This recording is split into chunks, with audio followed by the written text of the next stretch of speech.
Hi നമസ്കാരം, ഞാൻ Rakesh M G. ഇന്നിപ്പോൾ ഞാൻ കൊണ്ടുവന്നിരിക്കുന്നത് നമ്മുടെ സ്കോഡയുടെ കുഷാക്കാണ്. അതായത് 2025 ഫേസ് ലിഫ്റ്റ് വന്നിരിക്കുന്ന ഏറ്റവും പുതിയ കുഷാക്കാണ് ഇന്ന് നമ്മുടെ കൂടുതലുള്ള. ഏതായാലും ഈ വാഹനത്തിൻ്റെ വിശേഷങ്ങളാണ് നമ്മളിത് പറയാൻ വേണ്ടി പോകുന്നത്. ഇന്ന് ഇതിൻ്റെ ലോഞ്ചായിരുന്നു. ലോഞ്ചിൽ എനിക്കും പങ്കെടുക്കാൻ സാധിച്ചായിരുന്നു. ഏതായാലും പെട്ടെന്ന് നമുക്ക് ഈ വാഹനത്തിൻ്റെ വിശേഷങ്ങൾ നോക്കിയാലോ. വാ, ഫ്രണ്ടിൽ നോക്കുന്ന സമയത്ത് നമുക്ക് ഏറ്റവും മെയിനായിട്ട് മനസ്സിലാക്കുന്ന ഒരു കാര്യം ഈ ഒരു ബമ്പറിൻ്റെ ഡിസൈനിലെ ചേഞ്ചാണ്. നമുക്ക് ബമ്പർ മാത്രമല്ല, ഹെഡ്ലൈറ്റ്, അതിൻ്റെ ഡി ആറിൽ മാത്രമല്ല ഇതിൻ്റെ കണക്റ്റഡ് ആയിട്ട് വരുന്ന ഈ ഒരു ലൈറ്റ്, ഇത് ശരിക്കും പറഞ്ഞു കഴിഞ്ഞാൽ നമ്മുടെ കണക്റ്റഡ് ലൈറ്റ്സ് വരുന്നത് ഒരു പൊസിഷൻ ലാമ്പ് മാത്രമായിട്ടാണ് വർക്ക് ചെയ്യുന്നത്. ഇതാണ് ഇതിൻ്റെ ഡി ആറിൽ. ഇത് ഡി ആറിൽ ഇൻ്റഗ്രേറ്റ് ചെയ്ത് ഇൻഡിക്കേറ്റേഴ്സും നമുക്കിവിടെ കിട്ടുന്നുണ്ട്. അതുപോലെ തന്നെ നമുക്കിവിടെ ഹെഡ്ലൈറ്റ്, ഹൈ ആൻഡ് ലോ ബീമിൻ്റെ പ്രൊജക്ടർ LED ഹെഡ്ലൈറ്റ് ആണ് കിട്ടുന്നത്. അതുപോലെ തന്നെ തൊട്ട് താഴെ ഫോഗ് ലാംപ്സ് നമുക്ക് വരുന്നുണ്ട്. കുറച്ച് മേളിലോട്ട് കയറിയാണ് ഇരിക്കുന്നത്. ഇതിൻ്റെ ഏറ്റവും വലിയൊരു ഹൈലൈറ്റും കൂടി ഞാൻ കാണിച്ചു തരാം. 1, 2, 3, 4 പാർക്കിംഗ് സെൻസേഴ്സ് നമുക്ക് ഫ്രണ്ടിൽ തന്നെ കാണാൻ സാധിക്കും. അതുപോലെ തന്നെ ഈ എയർ ഡാം, അതുപോലെ തന്നെ ഈ റിബ്സ് പോലെ കൊടുത്തിരിക്കുന്ന ഈ ഒരു വെർട്ടിക്കൽ ടൈപ്പ് ഗ്രിൽസും നമുക്കിവിടെ കാണാൻ സാധിക്കും. അതിൻ്റെ ഇടയ്ക്കൂടെ പോകുന്ന ഈ ഒരു കുഞ്ഞൻ ലൈറ്റ് കാണാൻ നല്ല രസം നമുക്ക് ഫീൽ ചെയ്യുന്നുണ്ട്. അതുപോലെ തന്നെ ഹുഡിൻ്റെ കാര്യത്തിൽ വലിയൊരു മാറ്റം നമുക്ക് പറയാനില്ല. അതുപോലെ തന്നെ സിഗ്നേച്ചർ ഗ്രില്ലും ഒക്കെ ഏകദേശം അതിനോട് തന്നെ സാമ്യപ്പെടുത്തി തന്നെയാണ് കൊടുത്തിരിക്കുന്നത്. നമ്മുടെ കോഡിയാക്കിൻ്റെ ഒരു റിസപ്ലൻസ് നമുക്ക് തോന്നും ഈ ഒരു സൈഡ് കാണുമ്പോഴത്തേക്കും. അത് കഴിഞ്ഞാൽ തൊട്ട് താഴെയായിട്ട് ഒരു വലിയൊരു എയർ ഡാം കാണാൻ സാധിക്കും. ഒരു സ്കിഡ് പ്ലേറ്റ് പോലെ തന്നെ കൊടുത്തിട്ടുണ്ട്. ഈ ഒരു സിൽവർ ഫിനിഷ് നല്ല കാണാൻ നല്ല അടിപൊളിയായിട്ട് തന്നെ നമുക്ക് ഫീൽ ചെയ്യുന്നുണ്ട്. റെയിൻ സെൻസറും നമുക്കിവിടെ കിട്ടുന്നുണ്ട്. അതുപോലെ തന്നെ സൈഡിലത്തെ വശത്തോട്ട് വരുമ്പോൾ ഈ വാഹനത്തിൻ്റെ ഏറ്റവും വലിയൊരു അഡ്വാൻറ്റേജ് എന്നാന്ന് ചോദിച്ചാൽ എല്ലാ മോഡൽസിലും നമുക്ക് അലോയ് വീൽ തന്നെയാണ് കിട്ടുന്നത്. അതുപോലെ തന്നെ ഈ ടയറിൻ്റെ സൈസ് വരുന്നത് 205, 55, 6, 17 ഈ ഒരു ക്രിസ്റ്റൽ കട്ട് അലോയ് ആണ് നമുക്കിവിടെ കിട്ടുന്നത്. അതുപോലെ തന്നെ ഇതിൻ്റെ ക്ലാഡിക് യൂണിറ്റ്സ് ഇതുപോലെ കയറി അങ്ങ് ബാക്ക് വരെ ചെല്ലുകയാണ്. നമുക്കിതിനകത്ത് മെയിനായിട്ട് ഈ ഒരു സ്കോഡയുടെ ഇതൊക്കെ സെയിം തന്നെയാണ് നമുക്ക് ഫീൽ ചെയ്യുന്നത്. പക്ഷേ ഇവിടെ നമുക്ക് മോണ്ടി കാർലോയുടെ മോഡൽ വരുന്ന സമയത്ത്, അതുകൊണ്ട് ഞാൻ കാണിച്ചു തരാം, അതിൽ വരുന്ന സമയത്ത് ആ ഒരു ബാഡ്ജിങ്ങും കാര്യങ്ങളൊക്കെ കാണാൻ തന്നെ നല്ല രസം നമുക്ക് ഫീൽ ചെയ്യുന്നുണ്ട്. അതുപോലെ തന്നെ നമുക്ക് മിറേഴ്സ്, ഫോൾഡിങ് വിത്ത് ഇൻഡിക്കേറ്റേഴ്സ് എല്ലാം നമുക്കിവിടെ തന്നെ കിട്ടുന്നുണ്ട്. ബാക്ക് സൈഡിലോട്ട് പോകുന്ന സമയത്ത് ഈ ഡോറിൽ തന്നെ റിക്വസ്റ്റ് സ്വിച്ചും കാര്യങ്ങളൊക്കെ നമുക്ക് അവൈലബിൾ ആണ്. ഇതുപോലെ തന്നെ നേരെ ബാക്കിലോട്ട് നമുക്ക് പോരുന്ന സമയത്ത് ക്വാർട്ടർ ഗ്ലാസ് കാര്യങ്ങളൊക്കെ അതേപോലെ. ഈ സൈഡിലത്തെ പ്രൊഫൈൽ നോക്കാനാണെങ്കിൽ കാര്യമായിട്ടുള്ളൊരു മാറ്റമോ കാര്യങ്ങളൊന്നും തന്നെ നമുക്ക് പറയാനില്ല. എന്നാൽ ഫ്രണ്ട് കംപ്ലീറ്റ്ലി ആ ഒരു ചേഞ്ച് നമുക്ക് നന്നായിട്ട് ഫീൽ ചെയ്യുന്നുണ്ട്. ഇനി ബാക്കിലോട്ട് വരുമ്പോഴാണ് ഇതിൻ്റെ ഏറ്റവും വലിയൊരു ഹൈലൈറ്റ് നമുക്ക് കാണാൻ സാധിക്കുന്നത് ഈ ഒരു ലൈറ്റിങ്സ്. അതായത് ഒരു കണക്റ്റഡ് ടെയിൽ ലാംപ്സ് ആണ്. സാധാരണ രീതിക്കുള്ളൊരു കണക്റ്റഡ് ടെയിൽ ലാംപ്സ് അല്ല നമുക്കിവിടെ കിട്ടുന്നത്. ഇവിടുത്തെ ടെയിൽ ലാംപ്സിൻ്റെ ഒരു പ്രത്യേകത എന്താണെന്ന് ചോദിച്ചാൽ സ്കോഡ എന്നുള്ളൊരു റൈറ്റിംഗ് അല്ലെങ്കിൽ ഈ ഒരു ലെറ്ററിങ് തന്നെ ഗ്ലോ ചെയ്താണ് നിൽക്കുന്നത്. അതുപോലെ തന്നെ ഈ കണക്ഷൻ വരുന്ന രീതികളൊക്കെ നമുക്ക് വളരെ വ്യക്തമായിട്ട് കാണാൻ സാധിക്കും. കാണാൻ നല്ല അടിപൊളിയായിട്ട് തന്നെ നമുക്കിത് ഫീൽ ചെയ്യുന്നുണ്ട്. അതുപോലെ തന്നെ ഇതിൻ്റെ ഇൻഡിക്കേറ്റേഴ്സ് വരുന്ന സീക്വൻഷ്യൽ ടൈപ്പ് ഇൻഡിക്കേറ്റേഴ്സാണ് നമുക്കിവിടെ കിട്ടുന്നത്. അതും ഒരു പോസിറ്റീവ് സൈഡ് തന്നെയാണ്. അതുപോലെ തന്നെ റിയർ വൈപ്പർ കുറച്ചുകൂടെ നന്നാക്കാരെന്ന് എനിക്ക് തോന്നുന്നു. പല മോഡൽസും നമ്മൾ എടുത്ത് പറയുന്നൊരു കാര്യമാണ്.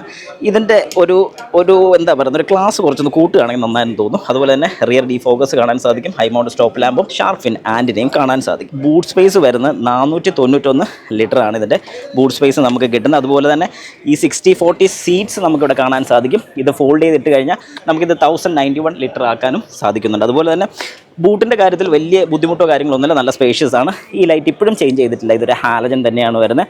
LED ആക്കായിരുന്നെങ്കിൽ കുറച്ചുകൂടെ നല്ലതായിരുന്നു എന്നൊരു സജഷൻ ഞാൻ പറയുന്നുണ്ട്. ഇനി നമുക്ക് വാഹനത്തിനകത്തുനിന്ന് കയറാം. ഏതായാലും കയറുന്ന സമയത്ത് ആദ്യം തന്നെ നമ്മൾ തുടങ്ങുന്നത് നമ്മുടെ ഡോർ പാഡ് തൊട്ടാണ്. നമുക്ക് ഈ ഒരു പോർഷനിലൊക്കെ അത്യാവശ്യം നല്ല രീതിക്കുള്ള ഡോർ ഹാൻഡിൽ കാണാൻ സാധിക്കും. ഇതിൻ്റെ ഒന്നും സ്റ്റിക്കേഴ്സ് പോലും പറിച്ച് കളഞ്ഞിട്ട് നമുക്കത് കളയാം. ഇപ്പോൾ ഇതിൻ്റെ ക്രോം ഫിനിഷ് നമുക്ക് കാണാൻ സാധിക്കും, കൊള്ളാം. അതുപോലെ തന്നെ നമ്മുടെ മിറേഴ്സിൻ്റെ അഡ്ജസ്റ്റ്മെൻ്റ് ഒന്നും ഒരു വ്യത്യാസമില്ല. നേരെ താഴോട്ട് തിരിച്ചു കഴിഞ്ഞാൽ നമ്മുടെ ഫോൾഡിങ് തന്നെയാണ് വരുന്നത്. അതുപോലെ തന്നെ നമുക്ക് സെൻറ്റർ 0 ആണ് വരുന്നത്. റൈറ്റ് ലെഫ്റ്റ് അഡ്ജസ്റ്റ്മെൻറ്റിങ്, പിന്നെ 1 ടച്ച് ഡൗണും 1 ടച്ച് അപ്പും കിട്ടുന്നുണ്ട്. ബാക്കിയുള്ളതെല്ലാം 1 ടച്ച് ഡൗൺ കിട്ടുന്നില്ല. ഈ ഡ്രൈവർ സൈഡിൽ മാത്രം നമുക്കത് കിട്ടുന്നുള്ളൂ. വിൻഡോസ് എല്ലാം ലോക്ക് ചെയ്യാൻ വേണ്ടിയുള്ള സ്വിച്ച് കൊടുത്തിട്ടുണ്ട്. ഈ ഒരു സൈഡ് നോക്കാനാണെങ്കിൽ വലിയൊരു ഡോർ പോക്കറ്റ്സ് നമുക്കിവിടെ കിട്ടുന്നുണ്ട്. ഇവിടെ ഒരു 1 ലിറ്റർ ബോട്ടിലും കുറച്ച് എന്തെങ്കിലും സ്പേസും കിട്ടുന്നുണ്ട്. സ്പീക്കേഴ്സ് സ്കോഡ സ്പീക്കേഴ്സാണ് നമുക്കിവിടെ കിട്ടുന്നത്. അത്യാവശ്യം നല്ല സൗണ്ട് ക്ലാരിറ്റി ഉണ്ട് എന്ന് തന്നെയാണ് പറഞ്ഞിരിക്കുന്നത്. കേൾക്കാനുള്ള അവസരം കിട്ടിയില്ല, കേട്ട് നോക്കാം. അതുപോലെ തന്നെ ഈ ഭാഗങ്ങളിലൊന്നും വലിയ കാര്യമായിട്ടുള്ള മാറ്റങ്ങളില്ല. ആംബിയൻ ലൈറ്റ്സിന് ചേഞ്ചസ് വന്നിട്ടുണ്ട്. ഡ്യുവൽ ആംബിയൻ ലൈറ്റാണ് നമുക്കിവിടെ കിട്ടുന്നത്. അതുപോലെ തന്നെ ഈ ഒരു ലൈറ്റിൻ്റെ സ്വിച്ചസും കാര്യങ്ങളൊക്കെ സെയിം തന്നെയാണ്. അതിലൊന്നും ഒരു കാര്യമായിട്ടുള്ള വ്യത്യാസങ്ങളൊന്നുമില്ല. ഹൈറ്റ് അഡ്ജസ്റ്റ് ചെയ്യാനുള്ള ഓപ്ഷനും കാര്യങ്ങളൊക്കെ ഇവിടെ കൊടുത്തിട്ടുണ്ട്. അതുപോലെ തന്നെ ഇതാണ് ഇതിൻ്റെ ഏറ്റവും മെയിനായിട്ടുള്ളൊരു ഡിഫറൻസ് എന്ന് പറയുന്നത്. 10.23 ഇഞ്ചിൻ്റെ ഡിസ്പ്ലേ ആണ് നമുക്കിവിടെ കിട്ടുന്നത്. സാധാരണ ഒരു ക്ലസ്റ്റർ മീറ്റർ അല്ല നമുക്കിവിടെ കിട്ടുന്ന എല്ലാം ഇൻഫർമേഷൻസ് ഇൻക്ലൂഡിങ് നമുക്ക് നമ്മുടെ നാവിഗേഷൻസും കാര്യങ്ങളൊക്കെ തന്നെ നമുക്കിവിടെ കിട്ടുന്നുണ്ട്. അത് ഏറ്റവും വലിയൊരു പോസിറ്റീവ് സൈഡായിട്ട് തന്നെ നമുക്ക് പറയാൻ സാധിക്കുന്നുണ്ട്. ഡ്രൈവിംഗ് ഡേറ്റാസും കാര്യങ്ങളൊക്കെ എടുക്കാൻ സാധിക്കും. നാവിഗേഷൻ നമുക്കിവിടെ കിട്ടുന്നുണ്ട്. അങ്ങനെ എല്ലാ കാര്യങ്ങളും നമുക്കിവിടെ ഈ ഒരു ക്ലസ്റ്റർ മീറ്ററിനകത്ത് സെറ്റ് ചെയ്യാൻ സാധിക്കുന്നുണ്ട്. അതൊരു വലിയൊരു പോസിറ്റീവ് സൈഡ് തന്നെയാണ്.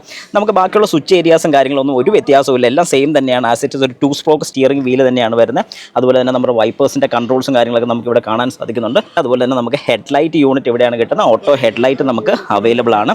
അതുപോലെ തന്നെ സ്റ്റിയറിങ്ങിൻ്റെ അഡ്ജസ്റ്റ്മെൻറ്റ് ടിൽറ്റും കിട്ടുന്നുണ്ട്, ടെലിസ്കോപ്പിക്കും കിട്ടുന്നുണ്ട്.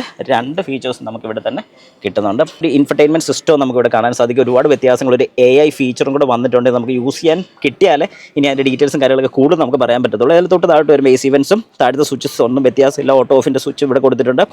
2 സീറ്റ് വെന്റിലേഷൻസിൻ്റെ സ്വിച്ചും നമുക്കിവിടെ കാണാൻ സാധിക്കുന്നുണ്ട്. ലോക്കിൻ്റെ സ്വിച്ച്, അതുപോലെ തന്നെ ക്ലൈമട്രോണിക്കിൻ്റെ AC ക്ലൈമറ്റ്സ് നമുക്കിവിടെ കാണാൻ സാധിക്കുന്നുണ്ട്. താഴെ 2 C ടൈപ്പ് പോർട്ടുകൾ കൊടുത്തിട്ടുണ്ട്. അതുപോലെ തന്നെ നമുക്കൊരു ഓട്ടോമാറ്റിക് ട്രാൻസ്മിഷനാണ് ഇവിടെ കിട്ടുന്നത്. ഇവിടെ 8 സ്പീഡ് ട്രാൻസ്മിഷനാണ് നമുക്കിവിടെ കിട്ടുന്നത്. അതുപോലെ തന്നെ നമുക്കിവിടെ ഒരു 12 വോൾട്ടിൻ്റെ കണക്ഷൻ കൊടുത്തിട്ടുണ്ട്. വയർലെസ് ചാർജിങ് പാഡ് ഇവിടെ വരുന്നുണ്ട്. 2 കപ്പ് ഹോൾഡേഴ്സ് വിത്ത് സിംപ്ലി ക്ലെവർ ഫീച്ചർ ഇവിടെ കൊടുത്തിട്ടുണ്ട്. ഇവിടെ നമുക്ക് കീസ് കാര്യങ്ങളൊക്കെ ഇടാൻ സാധിക്കുന്നുണ്ട്. അതുപോലെ തന്നെ നമുക്കൊരു ആംറെസ്റ്റും കൊടുത്തിട്ടുണ്ട്. അത് സ്ലൈഡിങ് ടൈപ്പ് ആംറെസ്റ്റ് തന്നെയാണ് കൊടുത്തിരിക്കുന്നത്. അത്യാവശ്യം ചെറിയൊരു സ്പേസ് ഇതിനകത്ത് കൊടുത്തിട്ടുണ്ട്. ഇനി മേലോട്ട് നോക്കിക്കഴിഞ്ഞാൽ ഇത് ഫ്രീ ആണ്. ഇവിടെ വേറെ അഡീഷണൽ ആയിട്ട് ഒന്നും തന്നെ കൊടുത്തിട്ടില്ല. 2 റീഡിംഗ് ലാംപ്സ് വരുന്നുണ്ട്. അതുപോലെ തന്നെ നമുക്ക് സൺ റൂഫ് ഓപ്പൺ ചെയ്യാനുള്ള ഓപ്ഷൻ ഉണ്ട്. പക്ഷേ ഇവിടുത്തെ ഏറ്റവും വലിയൊരു അഡ്വാൻറ്റേജ് എന്താണെന്ന് ചോദിച്ചു കഴിഞ്ഞാൽ ഇവിടെ കിട്ടുന്ന ഒരു പനോരമിക് സൺ റൂഫാണ്. അതൊരു അഡ്വാൻറ്റേജ് അല്ല. പക്ഷേ ഇവിടെ ഇങ്ങനെ ഒരു സ്വിച്ച് കൊടുത്തിരിക്കുന്നത് നമുക്കിതിൻ്റെ ഷട്ടർ മാത്രമായിട്ട്, അതായത് ഇതിൻ്റെ ബ്ലൈൻഡ്സ് മാത്രമായിട്ട് തുറക്കാനോ അടയ്ക്കാനോ ഉള്ളൊരു ഫീച്ചറിനാണ് ഇതിവിടെ കൊടുത്തിരിക്കുന്നത്. പക്ഷേ ഇത് ക്ലോസ് ആകണമെന്നുണ്ടെങ്കിൽ, സൺ റൂഫ് ഫുള്ള് ക്ലോസ്ഡ് ആണെന്നുണ്ടെങ്കിൽ നമുക്ക് ബ്ലൈൻഡ്സ് മാത്രമായിട്ട് ക്ലോസ് ചെയ്യാനും ഓപ്പൺ ചെയ്യാനും വേണ്ടിയാണ് ഇവിടെ ഒരു അഡീഷണൽ സ്വിച്ച് കൊടുത്തിരിക്കുന്നത്. ലൈറ്റിൻ്റെ സ്വിച്ചും കാര്യങ്ങളൊക്കെ നമുക്ക് ഇവിടെ കാണാൻ സാധിക്കും. അതുപോലെ തന്നെ മൈക്ക് കൊടുത്തിട്ടുണ്ട്. അതുപോലെ തന്നെ ഒരു റിയർ വ്യൂ മിറർ നമുക്ക് കാണാൻ സാധിക്കും. ഓട്ടോ ഡിമ്മിങ് ഫീച്ചർ വരുന്ന ബെസലെസ് ടൈപ്പാണ് നമുക്കിവിടെ കൊടുത്തിരിക്കുന്നത്. ഓക്കെ, അപ്പം നമുക്കിനി കോ ഡ്രൈവർ സൈഡിലോട്ട് ഇരിക്കുകയാണെന്നുണ്ടെങ്കിൽ തന്നെ ആദ്യം നമ്മൾ നോക്കുന്ന കാര്യം ഗ്ലോ ബോക്സ് ഏതായാലും അടിപൊളി തന്നെയാണ്. സീറ്റിൻ്റെ കാര്യം ഞാൻ പറയാൻ വിട്ടുപോയി. ആ സൈഡിൽ നിങ്ങൾക്ക് കാണാൻ സാധിക്കും 6 വേ അഡ്ജസ്റ്റബിൾ ഡ്രൈവർ സൈഡും കോ ഡ്രൈവർ സൈഡ്. അതായത് എൻ്റെ സൈഡിലെ സീറ്റ് പോലും എനിക്ക് ഇലക്ട്രിക്കായി തന്നെ അഡ്ജസ്റ്റ് ചെയ്യാൻ സാധിക്കും. ഒരു പോസിറ്റീവ് സൈഡാണ്. അതുപോലെ തന്നെ അത്യാവശ്യം നല്ലൊരു ഗ്ലോ ബോക്സ് തന്നെ നമുക്കിവിടെ കിട്ടുന്നുണ്ട്. വെന്റിലേറ്റർ ബോക്സ് ആണ് നമുക്കിവിടെ കിട്ടുന്നത്. അതും കിടുവാണ്. ബാക്കിയെല്ലാം നല്ല ഹാർഡ് പ്ലാസ്റ്റിക് ആണ് നമുക്കിവിടെ കിട്ടുന്നത്. ഒന്നും സോഫ്റ്റ് ടച്ച് മെറ്റീരിയൽസ് ഇല്ല.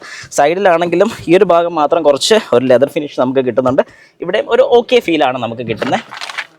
ലൈറ്റോ കാര്യങ്ങളോ ഒന്നുമില്ല, ജസ്റ്റ് ഒരു ഗ്ലാസ് ഏരിയ മാത്രം നമുക്കിവിടെ കാണാൻ സാധിക്കും. നമുക്ക് പെട്ടെന്ന് ബാക്കിലോട്ട് ഇരുന്നാലോ? വാ.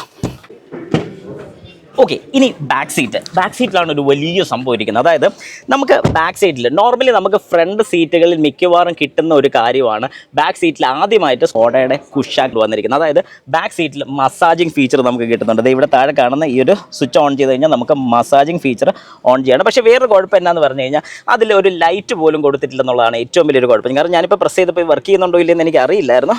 പക്ഷേ ഇത് വർക്ക് ചെയ്യുന്നുണ്ട്. നമുക്ക് ഇവിടെ കാണാൻ സാധിക്കും. ന്യൂമാറ്റിക് ടൈപ്പാണ് വരുന്നത്. അതായത് എയർ യൂസ് ചെയ്താണ് ഇതിൻ്റെ വർക്കിംഗ് നടക്കുന്നത്. ഏതായാലും ഓവറോൾ ഓക്കെയാണ്. സെൻറ്ററിൽ നമുക്ക് ആംറെസ്റ്റ് കിട്ടുന്നുണ്ട്. 2 കപ്പ് ഹോൾഡേഴ്സ് കിട്ടുന്നുണ്ട്. സെൻറ്ററിൽ ഇരിക്കുന്ന ആൾക്ക് ആസ് യൂഷ്വൽ ആ ഒരു ബുദ്ധിമുട്ട് ശരിക്കും ഫീൽ ചെയ്യും ബാക്കിലത്തെ ഈ ഒരു പ്രശ്നം കൊണ്ട്. പക്ഷേ 2 പേർക്ക് വളരെ കംഫർട്ടബിൾ ആയിട്ടിരിക്കാം. 3 പേർക്ക് ഇരിക്കാൻ സാധിക്കില്ലെന്നല്ല, മസാജിങ്ങിൻ്റെ ഏത് രീതി വേണമെന്നുള്ള ഒന്ന് സെറ്റ് ചെയ്യാൻ സാധിക്കത്തില്ല. ഒരൊറ്റ സ്വിച്ച് മാത്രമേ ഉള്ളൂ മസാജിങ് ഫീച്ചർ ജസ്റ്റ് നമുക്ക് കിട്ടുന്നൊരു രീതി. അതുപോലെ തന്നെ പനോരമിക് സൺറൂഫ് ആയതുകൊണ്ട് നല്ല കാര്യമായിട്ട് തന്നെ ഇവിടുന്ന് നമുക്ക് ആകാശമൊക്കെ കണ്ട് ഡ്രൈവ് ചെയ്യാൻ സാധിക്കും. ഇതിൻ്റെ ഒരു പോസിറ്റീവ് സൈഡ് കൂടെ പറയാം. ഒരു നെഗറ്റീവ് പറഞ്ഞല്ലേ, ഈ വാഹനം ബേസ് വേരിയൻ്റ് തൊട്ട് നമുക്ക് സൺറൂഫ് കിട്ടുന്നുണ്ട്. പക്ഷേ ടോപ്പ് വേരിയൻറ്റ് വരുന്ന സമയത്ത് നമുക്ക് ഫുള്ളി പനോരമിക് ആയിട്ടുള്ള സൺറൂഫ് കിട്ടുകയാണെങ്കിൽ നോർമൽ വേരിയൻസിലൊക്കെ നമുക്ക് നോർമൽ സൺറൂഫാണ് ഇവിടെ കിട്ടുന്നത്. അതുപോലെ തന്നെ റിയർ ഡീഫോഗറും റിയർ വൈപ്പറും ബേസ് വേരിയൻറ്റ് തൊട്ട് കിട്ടുന്നുണ്ട്. നല്ലൊരു കാര്യമല്ലേ. അതുപോലെ തന്നെ ഹെഡ് റെസ്റ്റ് നമുക്ക് കൊടുത്തിട്ടുണ്ട്. അഡ്ജസ്റ്റബിൾ ടൈപ്പ് ഹെഡ് റെസ്റ്റ് ആണ് കൊടുത്തിരിക്കുന്നത്. 3 പേർക്കും ഹെഡ് റെസ്റ്റ് ഇൻഡിപെൻഡൻ്റ് ആയിട്ട് കൊടുത്തിട്ടുണ്ട്. നമുക്കിവിടെ എന്തെങ്കിലും മാഗസീനൊക്കെ വെക്കാൻ പറ്റുന്ന ഒരു മാഗസീൻ ഹോൾഡറും സിംപ്ലി ക്ലെവറിൻ്റെ ഭാഗമായിട്ട് ഇവിടെ മൊബൈൽ ഫോൺ ഹോൾഡേഴ്സും ഈ പോർഷനിലും കൊടുത്തിട്ടുണ്ട്. പക്ഷേ ഇവിടെ ഒരു നെഗറ്റീവ് സൈഡായിട്ട് ഞാൻ പറയുന്നത് എന്താണെന്ന് ചോദിച്ചു കഴിഞ്ഞാൽ ഈ ഒരു കളർ തീമാണ്. ഈ ഒരു കളർ തീം പെട്ടെന്ന് ചെളി പിടിക്കാൻ വേണ്ടി അല്ലെങ്കിൽ മോശമാകാൻ വേണ്ടിയുള്ള അല്ലെങ്കിൽ മീൻസ് ഡേർട്ടി ആകാനുള്ള ചാൻസസ് ഭയങ്കര കൂടുതലാണ്. എന്നാൽ മോണ്ടെ കാർലോയുടെ നമുക്ക് ബ്ലാക്ക് തീം കിട്ടുന്നുണ്ട്. നമുക്ക് ജസ്റ്റ് ഒന്ന് കയറി നോക്കിയാലോ. വാ. സ്കോഡ കുഷാക്കിൻ്റെ മോണ്ടെ കാർലോയിൽ നമുക്ക് മെയിനായിട്ട് കാണാൻ സാധിക്കുന്ന ഒരു ഹൈലൈറ്റിൽ ഒന്നാണ് ഈ റെഡ് കാലിപ്പേഴ്സ്. ഇവിടെ എല്ലാം റെഡാണ്. അതായത് ഇപ്പോൾ നമുക്ക് പുറമേ നോക്കുമ്പോൾ കുറച്ച് ബ്ലാക്കും കൂടുതലാണ്, അതുപോലെ റെഡ് ഇൻസേർട്ട്സും കൂടുതലാണ്. ഫ്രണ്ടും ബാക്കും നമുക്കിവിടെ ഡിസ്ക് ബ്രേക്ക് തന്നെയാണ് വരുന്നത്. അത് വിത്ത് റെഡ് കാലിപ്പേഴ്സ്. ആദ്യത്തെ തന്നെ ഒരു മെയിൻ കാര്യം പറയാനുള്ളത് ഗ്രില്ലിൻ്റെ ഡിസൈൻ. ഈ ഒരു റിബ്സിൽ വന്നിരിക്കുന്ന 2 വെർട്ടിക്കൽ റെഡ് ലൈൻസ്, താഴെ വരുന്ന ഈ ഒരു എയർ ഡാമ്പിൽ വരുന്ന ഒരു വ്യത്യാസം നമുക്ക് കാണാൻ സാധിക്കുന്നുണ്ട്. അത് ഫുള്ളി ഗ്ലോസി ബ്ലാക്കിലാണ് കൊടുത്തിരിക്കുന്നത്. നമ്മൾ നേരത്തെ കണ്ട ഒരു സിൽവർ ഫിനിഷ് ആണെന്നുണ്ടെങ്കിൽ ഇവിടെ വരുന്ന വ്യത്യാസം മെയിനായിട്ട് ഇതാണ്. യെസ്, അപ്പം ഞാൻ നേരത്തെ പറഞ്ഞല്ലോ മോണ്ടെ കാർലോയുടെ ഈ ഒരു തീം എങ്ങനെയുണ്ട്? ഫുൾ ബ്ലാക്ക് ആണ്. ഫുൾ ബ്ലാക്കിൻ്റെ ഒരു കാര്യത്തെക്കുറിച്ച് നമുക്ക് ഒന്നും പറയാനില്ല, കാരണം കിടുവാണ്. നമുക്ക് മെയിൻ്റെനൻസ് വളരെ കുറവാണെന്ന് എനിക്ക് ഫീൽ ചെയ്തിട്ടുണ്ട്. പിന്നെ പല സ്ഥലത്തും നമുക്ക് റെഡ് തീംസ് കാണാൻ സാധിക്കും. അതാണ് ഇതിൻ്റെ ഏറ്റവും വലിയൊരു ഹൈലൈറ്റ് എന്ന് പറയുന്നത്. ഇപ്പം ഈ ഒരു ഭാഗത്ത് സ്റ്റിച്ചിങ് ഒക്കെ നിങ്ങൾക്ക് എത്രത്തോളം വിസിബിളായിട്ട് കാണാൻ സാധിക്കുമെന്ന് എനിക്കറിയില്ല. ഒരു ദിവസം ഇതിൻ്റെ ഒരു നല്ലൊരു വീഡിയോ കൂടി നമ്മൾ എടുക്കുന്നതായിരിക്കും, പകരം ഒരു ഡ്രൈവും കൂടെ കൂട്ടി. ഇതിപ്പം ഈ ഒരു മീഡിയ ഡ്രൈവ് ആയതുകൊണ്ടാണ് നമുക്കത് കൂടുതൽ എടുക്കാൻ സാധിക്കാത്തത്. ഏതായാലും ഓവറോൾ അടിപൊളിയാണ്. ബാക്കിയുള്ളതിലൊന്നും വ്യത്യാസമില്ല. നമുക്കിവിടെ സ്വിച്ചസും കാര്യങ്ങളൊക്കെ കാണാം, നമ്മുടെ മസാജ് ചെയ്യാനുള്ള സ്വിച്ചസും കാര്യങ്ങളൊക്കെ. അതുപോലെ തന്നെ ഫ്രണ്ടിലോട്ട് വരുമ്പോഴാണ് ഇതിൻ്റെ പൂർണ്ണമായ വ്യത്യാസങ്ങൾ വരുന്നത്. ഇവിടെ എല്ലാം റെഡ് തീംസ് കൊടുത്തിട്ടുണ്ട്. അതുപോലെ തന്നെ സ്കോഡ എന്നൊക്കെ എഴുതിയിരിക്കുന്ന ഈ ഒരു ഭാഗം എല്ലാം റെഡ് കളേഴ്സിലാണ്. റെഡ് എന്ന് ഉദ്ദേശിച്ചൊരു മെറൂൺ കളർ അഥവാ ഒരു മജന്ത കളർ പോലെ തന്നെ നമുക്ക് ഫീൽ ചെയ്യുന്നുണ്ട്. അതുപോലെ തന്നെ ഈ ലൈറ്റ്സും കാര്യങ്ങളൊക്കെ കാണാൻ നല്ല രസം നമുക്ക് ഫീൽ ചെയ്യുന്നുണ്ട്. ആംബിയൻ ലൈറ്റ്സും ക്ലസ്റ്റർ മീറ്ററൊക്കെ ശരിക്കും പറഞ്ഞാൽ നല്ല അടിപൊളി ഫീലാണ് നമുക്കിവിടെ കിട്ടുന്നത്. നമുക്കിതിൻ്റെ എഞ്ചിൻ റൂമും കൂടെ ഒന്ന് നോക്കിയേക്കാം. 2 എഞ്ചിൻ ഓപ്ഷൻസിലാണ് ഈ ഒരു വാഹനം കിട്ടുന്നത്. ഒരു 1 ലിറ്റർ ടെർബോ ചാർജഡ് എഞ്ചിനിലും ഒരു 1.5 ലിറ്റർ ടെർബോ ചാർജഡ് എഞ്ചിനിലാണ് നമുക്ക് ഈ ഒരു വാഹനം നമുക്ക് കിട്ടുന്നത്. ഏതായാലും നമുക്ക് 2 എഞ്ചിൻ ഓപ്ഷൻസിലും ടെർബോ അവൈലബിൾ ആണ്. അതായത് ടെർബോ ഇല്ലാത്ത വേരിയൻസ് നമുക്ക് അവൈലബിൾ അല്ല. അതുപോലെ തന്നെ നമ്മൾ നേരത്തെ പറഞ്ഞൊരു 4 സിലിണ്ടർ എഞ്ചിനാണ് നമുക്കിവിടെ കിട്ടുന്നത്. 4 സിലിണ്ടർ എന്ന് പറഞ്ഞാൽ 1.5 ലിറ്റർ TSI എഞ്ചിനാണ് നമുക്കിവിടെ കിട്ടുന്നത്. ഇതിൻ്റെ ഏറ്റവും വലിയൊരു അഡ്വാൻറ്റേജ് ഇതിന് ആക്ട് ടെക്നോളജി നമുക്ക് ഈ ഒരു എഞ്ചിനിൽ കിട്ടുന്നുണ്ട്. അതുപോലെ തന്നെ മൈലേജിൻ്റെ കാര്യത്തിലും വലിയൊരു പ്രശ്നം വരുന്നില്ല എന്ന് തന്നെ നമുക്ക് പറയാൻ സാധിക്കുന്നുണ്ട്. 3 ഗിയർ ബോക്സ് ഓപ്ഷൻസ് ആണ് നമുക്കിവിടെ കിട്ടുന്നത്. ഇതിൽ ഞാൻ ആദ്യം കാണിച്ചു തന്നൊരു 1 ലിറ്റർ എഞ്ചിനിൽ നമുക്ക് കിട്ടുന്ന ഏറ്റവും വലിയൊരു അഡ്വാൻറ്റേജ് ആണ് 8 speed torque converter gear box ആണ് നമുക്കിവിടെ കിട്ടുന്നത്. അതൊരു പോസിറ്റീവ് സൈഡ് തന്നെ. അത് വേറൊന്നും കൊണ്ടല്ല, നമുക്ക് നല്ല രീതിയിലുള്ള ഫ്യൂൽ എഫിഷ്യൻസി ആ ഒരു എഞ്ചിനിൽ നമുക്ക് കിട്ടുന്നതായിരിക്കും ഒരു 1 ലിറ്ററിൽ. പക്ഷേ അതേ സ്ഥാനത്ത് ഒരു 1.5 ലിറ്ററിൽ നമുക്ക് കിട്ടുന്നത്. രണ്ടാമത് വരുന്ന ഒരു 7 സ്പീഡ് DCT ആണ് നമുക്ക് കിട്ടുന്നത്. അതുപോലെ തന്നെ ഒരു 6 സ്പീഡ് മാനുവൽ ട്രാൻസ്മിഷനും നമുക്കിവിടെ അവൈലബിൾ ആണ്. ഇതൊക്കെ പറഞ്ഞാലും ഒരു നെഗറ്റീവ് സൈഡ് പറയണമല്ലോ. ഇത്രയും ഫീച്ചേഴ്സ് കൊണ്ടുവന്നിട്ട് 360 ഡിഗ്രി ക്യാമറ എവിടെയോ കണ്ട് കളഞ്ഞതുപോലെ ഒരു ഫീൽ എനിക്ക് തോന്നുന്നുണ്ട്. നിങ്ങൾക്ക് തോന്നുന്നുണ്ടോ? ഉണ്ടെങ്കിൽ ജസ്റ്റ് ഒന്ന് കമൻറ്റ് ഇടുക. അങ്ങനെ ബേസ് വേരിയൻ്റ് സ്കോഡയിൽ തന്നെ ഇത്രയും അധികം ഫീച്ചേഴ്സ് കിട്ടുന്ന എനിക്ക് തോന്നുന്നു ആദ്യമാണ്. കാരണം സൺറൂഫ് വരെ ഒരു ബേസ് വേരിയൻറ്റിൽ കൊടുക്കുക എന്ന് പറഞ്ഞാൽ ചെറിയ കാര്യമൊന്നുമല്ല. ഇനി ഈ വാഹനത്തിൻ്റെ ഒരു ഡീറ്റെയിൽഡ് ഡ്രൈവുമായിട്ട് ഞാൻ വരുന്നതായിരിക്കും. അന്നേരം ഇപ്പം ഓടിച്ച് നമ്മൾ കാണിച്ച പല കാര്യങ്ങളും വളരെ ഡീറ്റെയിൽ ആയിട്ട് അന്ന് ഞാൻ പറഞ്ഞു തരുന്നതായിരിക്കും.